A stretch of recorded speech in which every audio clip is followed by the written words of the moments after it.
Hello class 8। ये हमारा essential grammar and composition की शाइनिंग स्टार्स की बुक है। साध्वी अग्रवाल जो ऑथर हैं इसकी। हम इसका आज चैप्टर 1 करने वाले हैं, sentences and phrases.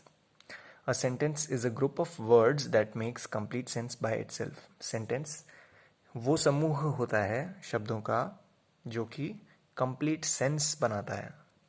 Alright, examples. The farmer ploughs the field.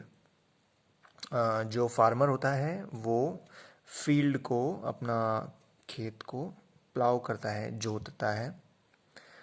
Chitra belongs to a well to do family. Chitra belong करती है एक अच्छी खासी फैमिली से।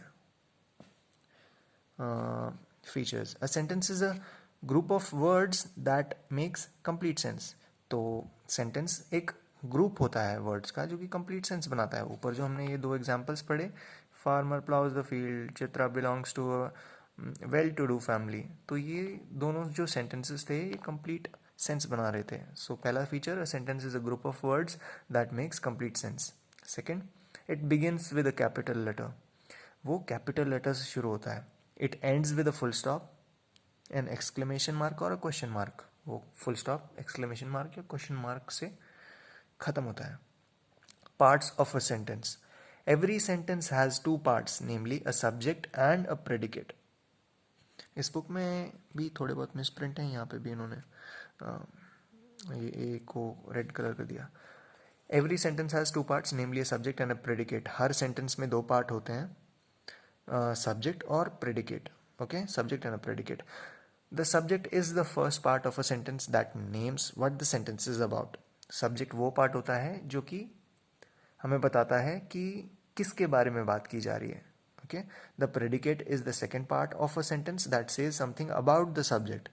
Predicate second part होता है sentence का जो कि हमें बताता है कि जिसके बारे में बात की जा रही है वो बात क्या है, वो क्या बात की जा रही है. Okay.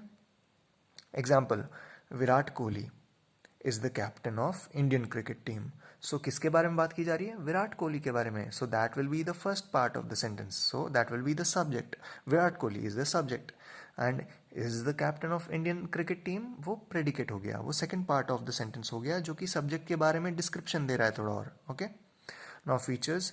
The subject is always a noun or a pronoun or a group of words that does the work of a noun. Subject जो होता है वो हमेशा या तो नाउन होता है या फिर प्रोनाउन होता है या एक समूह होता है शब्दों का that does the work of a noun, जो कि नाउन का काम कर लेता है.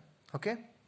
Example, the poor must be taken care of. So subject जो यहाँ पे हमने किसकी बात करी? पुअर की. सो उसको हमने हाईलाइट कर दिया. In most of the sentences the subject comes at the beginning of the sentence. In most of the sentences the subject comes at the beginning of the sentence. ज़्यादातर सेंटेंसेस में subject जो होता है वो beginning में आता है, शुरुआत में आता है. However in some sentences the subject does not come at the beginning of the sentences.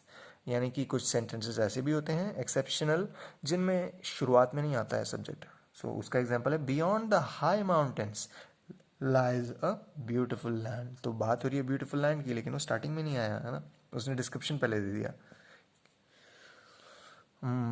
So here the subject is at the end of the sentence. यहाँ पे जो सब्जेक्ट है वो सेंटेंस के एंड में है.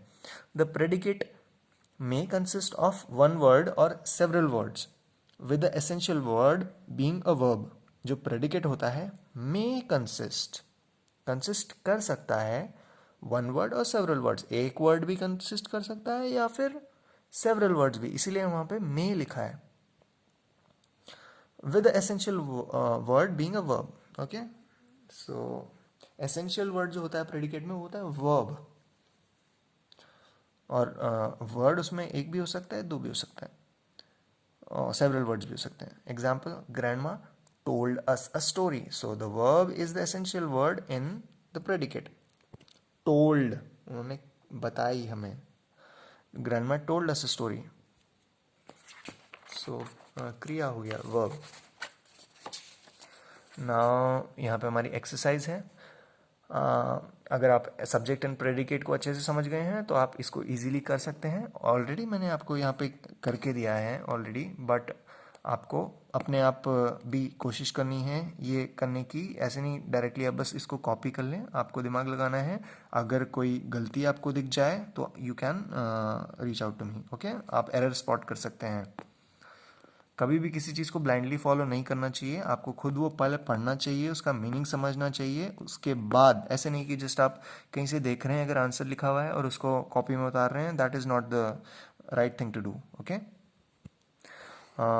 Now object,